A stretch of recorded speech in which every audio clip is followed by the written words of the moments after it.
എരുമേലി പമ്പ കാനനപാതയിലെ അയ്യപ്പസ്വാമിയുടെ 7 കോട്ടകളിൽ രണ്ടാമത്തെ കോട്ടയാണ് കാളകെട്ടി. ഇവിടെ പുരാതനമായ ഒരു ശിവപാർവതി ക്ഷേത്രമുണ്ട്. പന്തള രാജാവ് നിർമ്മിച്ചതാണ് ഇവിടുത്തെ ക്ഷേത്രമെന്നും പറയപ്പെടുന്നു. ഇവിടവും ഒരു ഇടത്താവളമാണ്. ഭക്തർക്ക് വിരിവയ്ക്കാനും വിശ്രമിക്കാനുമുള്ള എല്ലാ സൗകര്യങ്ങളും കാളകെട്ടിയിലുണ്ട്. ഈ ഒരു സ്ഥലത്തിന് കാളകെട്ടി എന്ന പേര് വന്നതിന് പുറകിലും ഒരു ഐതിഹ്യമുണ്ട്. മഹിഷിയെ വധിച്ചതിന് ശേഷം ഭഗവാൻ ആ മൃതശരീരം അഴുതാനദിക്കപ്പുറത്തേക്ക് വലിച്ചെറിഞ്ഞുവത്രേ. അതിനുശേഷം മണികണ്ഠസ്വാമി ആനന്ദനൃത്തമാടിയെന്നും തങ്ങളുടെ പുത്രന്റെ വിജയം നേരിൽ കാണുന്നതിനായി ശിവപാർവതിമാർ തങ്ങളുടെ വാഹനമായി ഋഷഭത്തിന്റെ പുറത്ത് ഇങ്ങോട്ടേക്ക് എഴുന്നള്ളി എന്നുമാണ് ഐതിഹ്യം. അന്ന് ആ ഋഷഭത്തെ കെട്ടിയത് ഇവിടെയുള്ള ഒരു ആഞ്ഞിലി വൃക്ഷത്തിലായിരുന്നുവെന്നും അങ്ങനെ കാളയെ കെട്ടി ശിവപാർവതിമാർ കുടികൊണ്ട സ്ഥലമാണത്രേ പിൽക്കാലത്ത് കാളകെട്ടിയായി മാറിയത്. അതേസമയം മറ്റൊരു ചരിത്ര കഥ കൂടി ഇവിടെ പറഞ്ഞു കേൾക്കുന്നുമുണ്ട്. ഉദയനെതിരെയുള്ള പടപ്പുറപ്പാടിന്റെ സമയത്ത് അയ്യപ്പസ്വാമിയും സംഘവും ആയുധങ്ങളും ഭക്ഷണ സാമഗ്രികളുമൊക്കെ കൊണ്ടുപോയത് കാളകളുടെ പുറത്ത് കെട്ടിവെച്ചായിരുന്നുവെന്നും എന്നാൽ ഈ ഒരു ഭാഗം കൂടി കഴിഞ്ഞാൽ വന്യമൃഗങ്ങൾ വസിക്കുന്ന കൊടും കാടായതിനാൽ അഴുതാനദിയുടെ ഇക്കരെ കാളകളെ ബന്ധിച്ചു പോയതുകൊണ്ടാണ് പിൽക്കാലത്ത് ഇവിടം കാളകെട്ടി എന്നറിയപ്പെട്ടതെന്നും പറയപ്പെടുന്നു.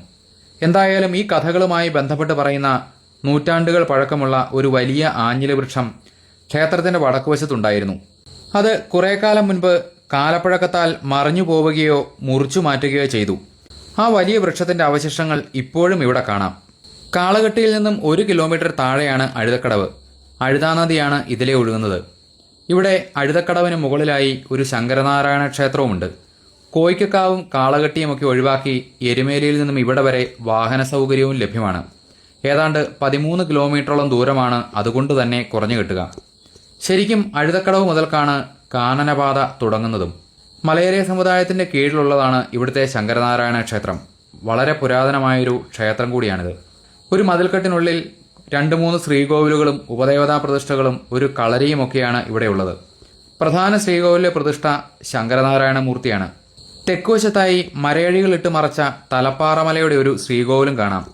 ശ്രീകോവിലിന്റെ ഉള്ളിലായി ഒരു ബാണലിംഗവും പുറകിലായി പട്ടിട്ട് മൂടിയ ഒരു പീഠത്തിൽ വാളും ചിലമ്പുമൊക്കെ വെച്ചിരിക്കുന്നതും കാണാം. പിന്നെ ഗണപതി, മുരുകൻ എന്നീ പ്രതിഷ്ഠകളും ഇവിടെയുണ്ട്.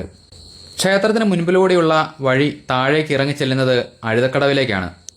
നദിയുടെ തീരത്തായി ഒരു വാച്ച് ടവറും അതിന് താഴെ ഒരു ഓക്സിജൻ പാർലറും ഒക്കെയുണ്ട്. നദിയുടെ ഇക്കരയും അക്കരയുമായി ധാരാളം കടകളും വിരിപ്പന്തലുകളും ഒക്കെ കാണാം. ഇവിടെ വലതുവശത്തുകൂടി മുകളിൽ നിന്ന് വരുന്ന വഴിയാണ് പാരമ്പര്യപാത. കാളകെട്ടി വഴി നടന്നു വരുന്നവർ ഈ വഴിയാണ് താഴേക്ക് ഇറങ്ങി വരുന്നത്. നദിയിലധികം ജലമില്ലാത്തതിനാൽ തന്നെ സുരക്ഷിതമായി ഇറങ്ങി മുങ്ങിക്കുളിക്കുകയും ചെയ്യാം.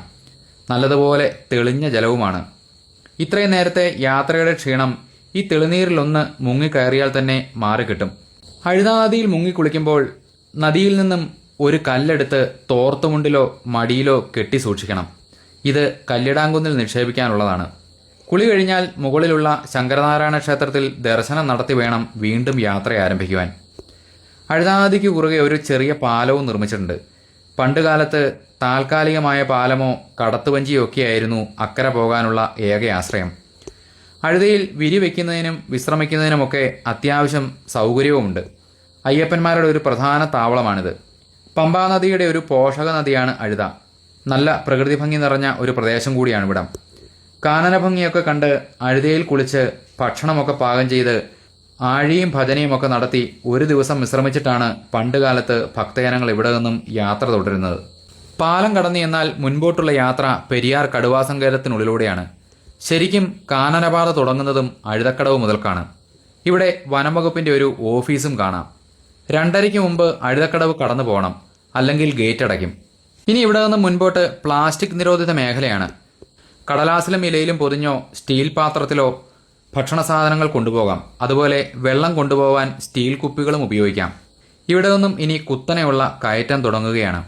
മകരവിളക്ക് കാലത്തേക്ക് കണക്കാക്കി പുതിയ വിരിപ്പന്തലുകളുടെ നിർമ്മാണമൊക്കെ ഇവിടെ പുരോഗമിക്കുന്നുണ്ട്. ഈ യാത്രയ്ക്ക് വരുമ്പോൾ നമ്മുടെ തിരിച്ചറിയൽ രേഖകളും വെർച്വൽ ക്യൂ ബുക്ക് ചെയ്ത രസീതുമൊക്കെ നിർബന്ധമായും കയ്യിൽ കരുതണം. അഴുതക്കടവ് മുതൽ മുൻപോട്ടുള്ള കാഴ്ചകൾ വരും ഭാഗങ്ങളിൽ കാണാം.